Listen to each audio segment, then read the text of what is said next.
Hi, my name is attorney David Gibbs, and I want to thank you for taking these next few minutes with me to discuss one of the most important lawsuits that have impacted our country in the last few years.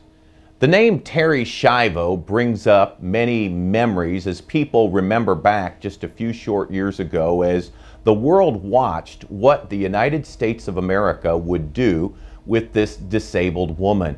You'll remember that the parents wanted to keep her alive, and the husband, who would ultimately prevail, wanted her to die. It went to the White House, it went to the Congress, the governor's mansion, the legislative halls. In early 2005, it was the #1 news story around the world. It pulled people in from all across the political spectrum. If you think about this, I've never seen it before, but in your lifetime, have you ever seen an issue where Rush Limbaugh and Jesse Jackson agreed on something? But interestingly, both those men thought Terri Schiavo should live. Yet with all this media coverage, all this attention, as we now look back on this case, what I discover is that people are fundamentally confused. They don't understand what really happened. Many people say to me, David, this is basically a sad end-of-life case. This young girl was dead or dying, and she was on life support, and the parents wouldn't let go. But you know, when you dig deeper and find out the facts, that Terri Schiavo was as alive as any person watching me today. She breathed on her own, her heart, her lungs completely functioned on their own. There was no disease in her body that was ending her life. She was alive and she wasn't dying.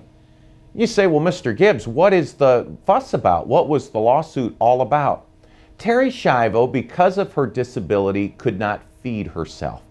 She couldn't do what most of you could do. She couldn't reach out and take food and water and put it into her own mouth, and that then required that people help her eat. So the whole case determined whether we would take away food and water from an innocent woman who couldn't feed herself. And that was the issue that was put before the courts. You say, well, Mr. Gibbs, I kind of heard that she was, a vegetable, or that she just didn't even have any responsiveness, or that she was just completely toasted. And I heard that too, and was completely shocked the first time I went to see Terri Schiavo. I'm with her mom and dad, Bob and Mary Schindler, and as we walk into the room, I'm expecting a medically severe situation. I'm expecting monitors and medical personnel, and I'm completely shocked to find Terri Schiavo sitting in the room in a blue lazy boy chair like you'd have in your living room, listening to the radio, playing with some stuffed animals, sitting there all by herself. She wasn't even eating at this point, so nothing's hooked up to her. As we walk into the room, I'm then surprised again because I'm wondering in my mind, will she respond? Will she interact with us? And I'm completely startled as Terri squeals and jumps forward in her seat and gets all excited at the presence of her mother. Mary Schindler, Terri's mom, and I believe there's a bond between a mother and a daughter that just never goes away. Mary bent over, and as she would kiss her daughter and say, Terri, honey, I'm here to invite you and show you some new friends, and I love you, honey. And as she would kiss her daughter, Terri Schiavo would turn her head and kiss her mother back. Now, not probably as good as most of you could control your mouth, but to me it always looked like she was nibbling or gently chewing on her mother's cheek. Mary then said, honey, I want to show Mr. Gibbs what we've been working on. And she said, honey, I want you to say I. And I understood that in these brain injured conditions that the doctors will tell us a lot more gets in, but communication, expression can be exceptionally difficult. And all of a sudden, Terri Schiavo would struggle and respond to her mother, I, real loud, right back at her. Mary said, oh, honey, you're doing good. Now I want you to say love. And Terri Schiavo would get the L real strong, la, right back at her mom. Now you have to understand, Mary Schindler's a stay-at-home mom. She doesn't have any medical background or physical therapy training. She's just doing what she thinks would help her daughter. And Mary would sit there and do this dozens of times, say I and say love, and then she'd say you. And I never saw Terri say the yous, but she would try so hard to communicate with her mom. I did some things that would be rude if I did them to you. I was talking and I went behind Terri Schiavo, so I'm standing directly behind her. She's looking forward in the other direction, and I would talk over the top of her head. Terri Schiavo would twist and turn to see what I was doing and what I was talking about behind her. Her response to her dad was completely different. Her dad was from the Philadelphia area, had a mustache, and sometimes didn't shave his chin as close, and he'd come in and be a little more aggressive with her. He'd say, now you get all excited for your mom and you squeal when she comes into the room, and he would say, now I want you to give your daddy a kiss. And boy, as he would turn at her, she would purse up her face, make this lemon face like to avoid the kiss of her dad, turn her head and giggle. Now, was Terri Schiavo disabled? Absolutely. I hope and pray that anybody watching this video, I hope that you have good health. I hope that your family, your loved ones, the people you care about, I hope that they have good health and never have to face a disability like Terri underwent. But here's a young lady who is alive. She's not dying. All she needs is food and water to stay alive. And she's responding. She's recognizing people. She's giving basic communication. She's basically paying attention to what's going on in the room around her.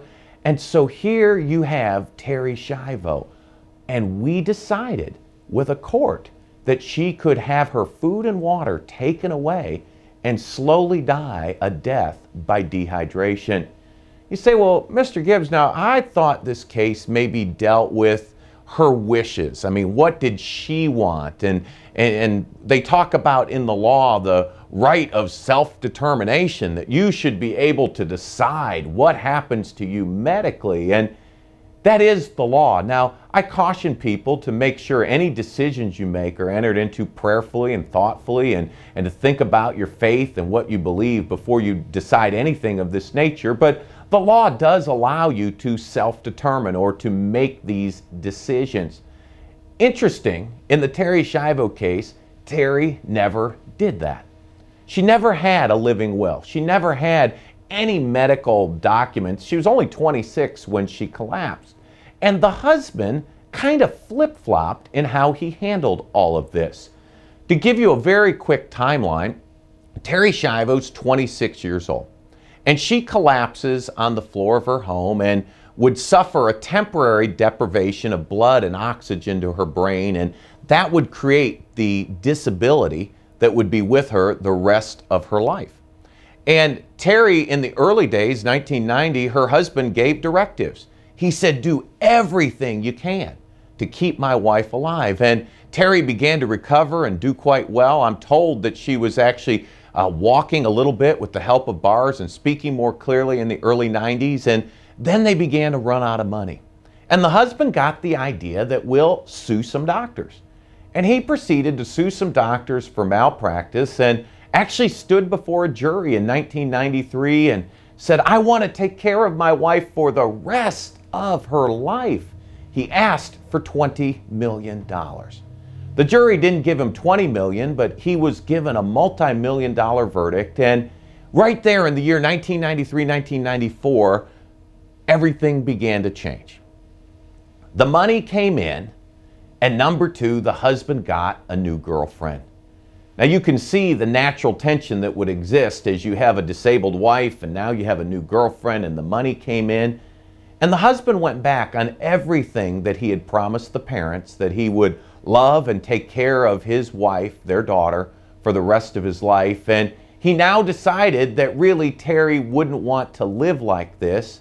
And he took the money dedicated for Terri's care and used that to hire lawyers to advocate that she should die. I'm a firm believer that if at all possible, these matters should be worked out between families, that these type of things shouldn't be in court or be litigated about, that families should be able to agree and make these decisions. And this is exactly where the rift settled in, where the husband, in a sense, betrayed what the parents thought he was going to do. This case worked its way through the courts, and in the year 2000, a judge basically looked at it and said, well, this is what the husband wants. Let's go ahead and allow it. Now, you say, Mr. Gibbs, how could a judge do that? Tragically, in this case, this particular judge never went to see Terri Schiavo. Never one time looked at her, never had her in a wheelchair brought to the courtroom, never appointed an independent lawyer for her. So here, Terri Schiavo's case, her life and her death are done before a judge almost in a vacuum. She wasn't even present. That was upheld on appeal, and in the year 2003, Terri was set to die. That's when I met Bob and Mary Schindler. I remember when they walked into my office for the first time, and it was late at night, and as they began to explain what was happening, I realized with our team of attorneys that it was fairly bleak. Their case had been lost, had been upheld on appeal, and things didn't look good for them. And I remember talking with Bob Schindler, and what he said to me, it still rings in my ears today. He said, David, would you do whatever you can to help save my girl? And then he said, number two, if they end up killing her, will you make sure everybody knows what happened? That night I said, Bob, let's not focus on number two, let's focus on number one. And we did watch some incredible things happen as many people rallied and attempted to save the life of Terri Schiavo. The governor and the Florida legislature would pass what became known as Terri's Law, and that law would keep Terri Schiavo alive for the last few years of her life. As this law was passed and we thought that indeed Terri Schiavo's life was spared, the Florida Supreme Court came back and said, no, the governor cannot do this, the legislature cannot do it, and Terri's life was in jeopardy once again. That created the biggest media frenzy. Late 2004, early 2005, it was the #1 news story around the world as people were trying to figure out what would happen as this young lady's life hung in the balance. Then the United States Congress got involved. It was a Palm Sunday in March of 2005, and many may remember as the congressmen came in from across the country. And I realize today that politically this has become a hot potato subject, that many of the Democrats will use this case as a weapon, and a lot of the Republicans have backed away with sort of a, aw shucks, you know, we messed up, we probably shouldn't have done that. And let me just say this, having talked to hundreds of the congressmen, the senators, their staffers, their lawyers, White House personnel in Washington, D.C. that weekend, my phone was the point of contact. It would ring literally probably every 2 to 3 minutes with someone. And as I would talk with these people and discuss the case, they were very candid as to what the concerns were in Washington, D.C. And I think they're legitimate concerns today. Number one, they were concerned that Terri Schiavo was going to die this horrible death. Now let me explain that. Senator Frist, who's now resigned from Tennessee, was a cardiologist. David Weldon, a medical doctor from Florida. These men and their staff said, do you understand the horror of dehydration? Now I'll be real candid, I didn't. I knew that being thirsty didn't seem good. It didn't seem like a right way to die. But they explained how when you die by dehydration, the body desperately seeks water. Generally 7 to 10 days when it's dried the skin and all the internal organs, and they realize no more water is coming. That your heart, being a weaker organ, will desperately begin to search out for water. And what happens is you don't have a heart attack. You have a heart explosion as it literally disintegrates from the lack of hydration. They said it's a very painful way to die. That, by the way, is why we don't do it to animals. That, by the way, is why our Constitution doesn't allow it to happen to convicted killers. So the horror of the death troubled them greatly. The second thing that troubled them was the unfairness. Now, I'll keep this real simple. If you're ever sentenced to die by your state, now please understand, ahead of Terri Schiavo, that was always in a murder case, a capital case. But if you're ever sentenced to die, you're entitled to a federal court review to make sure you were treated fairly. Terri Schiavo didn't get that. Why? She didn't murder anybody. She was an innocent woman, and she had less protection than convicted killers. What the congressman said, and I agree with them, is that's unfair. Why would we protect them more than this disabled woman? And so they proceeded to pass a law that we truly thought was a second miracle to save Terri's life. We were in federal court, and this case will set a record in American history. The American Bar Association told me it's the only case in American history that went to the United States Supreme Court and back twice in 10 days. It moved very quickly. The courts tragically declined to do what the president and the Congress had intended. And instead, they said, we stand by that one judge who never saw Terri Schiavo. His decision is final. What the president and the Congress did will be rendered a nullity. And on March the 31st, right around midnight or 1 in the morning, the final Supreme Court appeal was denied. March the 31st, around 9:05 in the morning, Terri Schiavo, just a few short hours after her final appeal was denied, would step into eternity. You may say, watching this, well, Mr. Gibbs, that's a sad case, and feel sorry for the family, what they experienced in terms of a loss. But I think I heard somewhere that, dying like that isn't all that bad, that it's kind of a quiet, almost a peaceful drifting off. Could I beg to differ just a little, my friend? I was in the room with Mary Schindler the last time she would see her daughter alive. We didn't know it was the last time, but at this point, you have to imagine kind of a frenzied scene outside. There's hundreds of news media, all the major networks there with trucks and towers, hundreds of protesters, police and sharpshooters all around. The road is closed, and so it's fairly chaotic. And Mary just said, David, would you walk over with me? And I knew what that meant. Would you just help me get through the crowd? And I was on the very short list of who could actually go in and see Terri. We made our way through the crowd, multiple searches, and please understand, at this hospice, all the protocols were off. Mary Schindler was prohibited from doing anything to comfort her daughter. What you might consider just an ordinary act of wiping her brow or even putting ice chips on her tongue, it was prohibited. Mary Schindler could do nothing to help her daughter.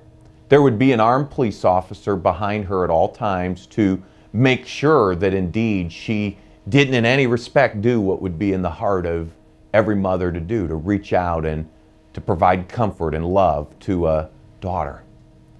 As we made our way down the hallway into the room where we had visited Terri before, the first thing that just absolutely startled me was the noise. It almost sounded like a machine or something had broken, and as we made our way in, it dawned on me that that was Terri's breathing. It had gone into what they call the death pant. When you breathe in and you breathe out, and it's generally a pretty quiet experience. You don't generally hear someone breathing, but when you start to die, it becomes gaspy and raspy, and it was extremely loud as Terri Schiavo was now very close to death. As we walked up, and as I would walk past the head of her bed down to the foot and look up at her, it was a very tragic sight. All the health, all the life was now out of her face. Many of you will remember some of the images. There were one or two that were shown over and over again. Terri following a balloon or Terri smiling at her mother. And you could tell from those images that Terri Schiavo, for her disability, was an attractive individual. Her complexion, her hair, it was well kept. All the health, all the life is now completely out of her face. The only way to really describe it would be to look at it as skeletal, like you took a skeleton and stretched skin or even stretched saran wrap or something real thin, all the crevices in the cheekbone and in the jawline are now protruding. All the pulp, all the flesh, all the fat is out of her face. Underneath her eyes are big dark circles. It looked for all the world like you punched her. Her skin looked to me almost sunburned. Again, it made sense with all the drying that was going on. As the moisture was out, it was red, it was flaky. Her lips were parched. I had seen parched lips before. I had never seen a completely parched mouth, where a tongue and a roof of the mouth were completely flaking and peeling from lack of moisture. As Mary Schindler would lean over Terri, as I'd watched her do many times before, this dear mother was going through what I believe no mother should ever have to go through. As she began to cry, and as she began to pray, and as she began to talk to Terri, it would kind of mix between the three. Oh God, please don't let my daughter feel this. And then just sob and, Terri, honey, it's your mom. I love you, sweetie. Don't fight it, honey. It's okay. You'll be with God soon. Please, God, please don't let Terri suffer. As I stood at the foot of that bed, watching this mother go through this tragic moment, looking behind her, there's the police officer to make sure that she doesn't do what's in the heart of any mother to do to help her own daughter. I can now see some of Mary's tears running down what I'll call the dry channels of Terri's cheeks. I then looked over on the other side of the bed, and it always struck me as ironic. On one hand, they'd call her a vegetable, but they knew she felt pain. And there was the morphine that was there to alleviate the horrific death that would occur when her heart would ultimately give out from the dehydration. I'll tell you, my friend, as I stood at the foot of that bed, it shook my convictions to the core. I'd grown up in a country that I love. I had a good family, a mom and a dad that told me to love America, to respect the military, to obey the police. And I'm proud to be an American. But as I stood at the foot of that bed, I thought, this isn't what our founding fathers intended. This isn't why our Constitution was written. This isn't why soldiers have gone overseas and given their lives so that we could stand here and kill an innocent disabled woman. I don't know how long we were in the room. We were on a 24-hour clock at this point, and time begins to get a little surreal.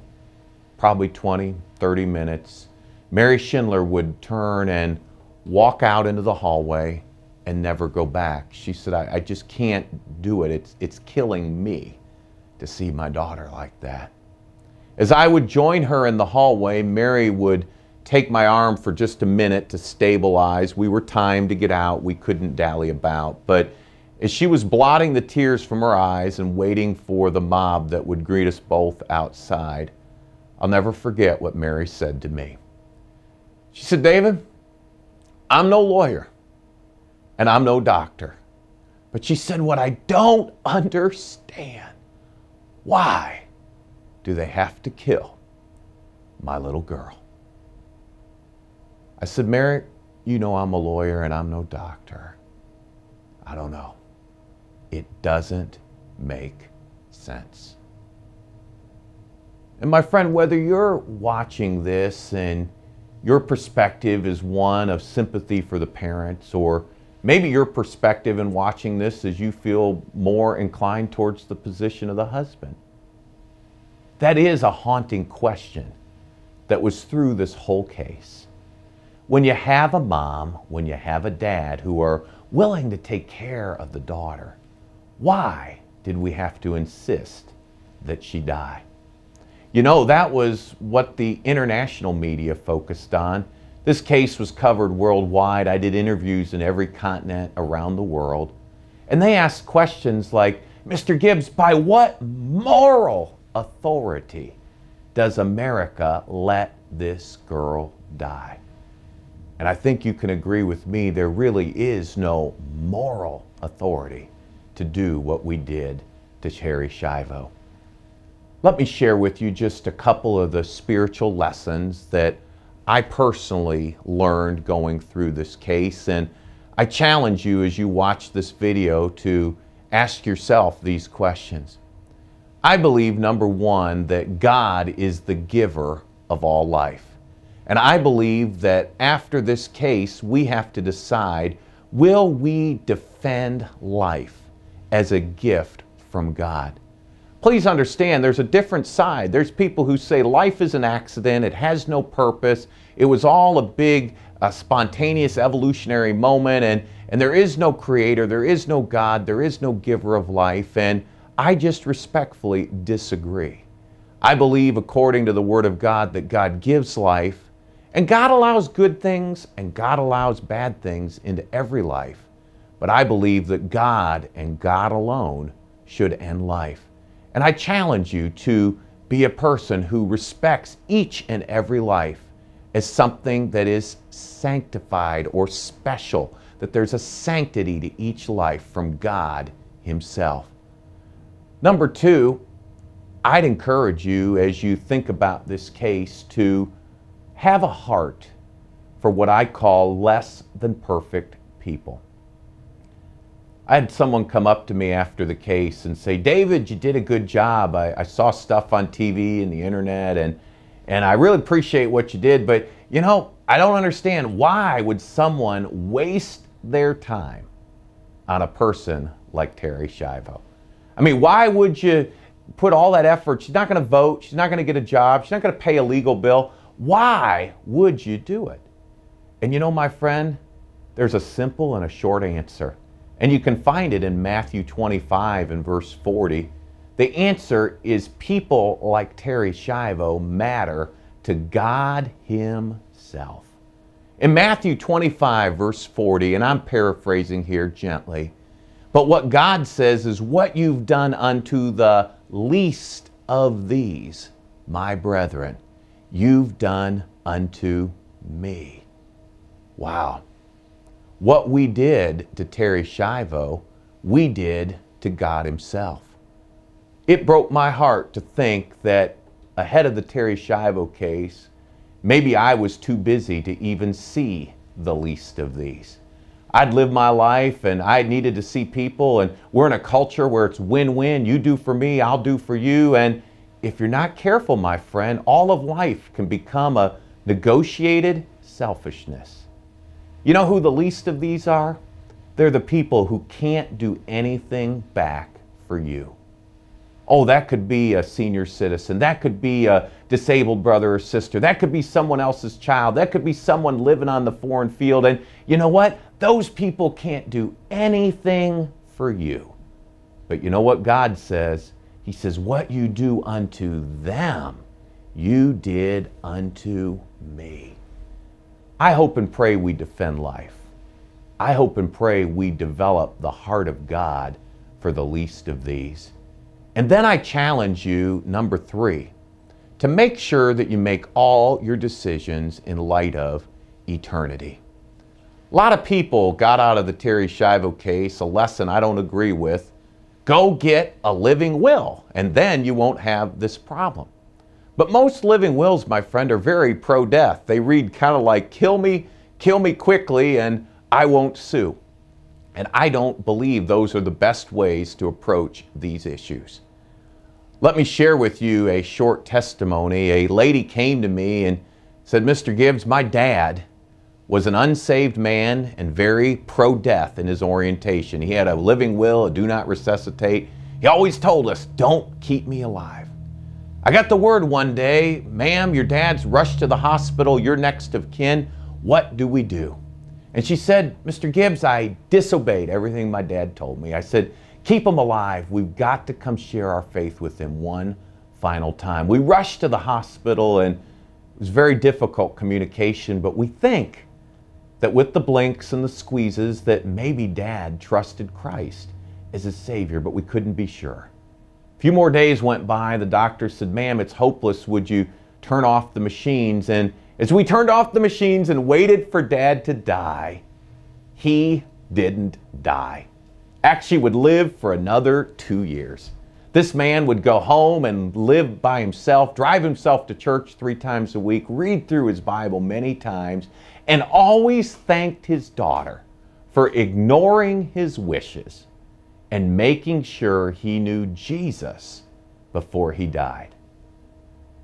My friend, you can look at the Terri Schiavo case and you can say, wow, that's really sad, and is there anything that we can do? I remind you that in this country at one point, slavery was legal and the courts said it was okay. There was a point in this country women were denied the opportunity to vote or to participate in our government. There was a moment not too long ago, about 50 years ago, where depending on the color of the skin you were born with, your civil rights were different. And many courts said that was just fine. But you know what history's taught us, that ultimately justice did prevail. Slavery was abolished. Women now can vote and freely participate in our government. And you know your civil rights don't depend on your skin color. Now, the year 2005, the Terri Schiavo case ends sadly. And courts have said it was okay for this innocent, disabled woman to have her food and water taken away and to slowly die over 13 days. I hope and pray that if enough good people get good information, as a society, as a culture, we could make good decisions. I pray you learn the lessons I learned. Would you defend life as a gift from God? Would you have the heart of God for the least of these? Would you make all your decisions in light of eternity? My prayer, my friend, is if we learn these lessons, that indeed Terri Schiavo's death does not have to be in vain, and that future generations of senior citizens, disabled people, or others will have their life, their rights protected, and once again America will be a nation that defends life, liberty, and the pursuit of happiness for every citizen.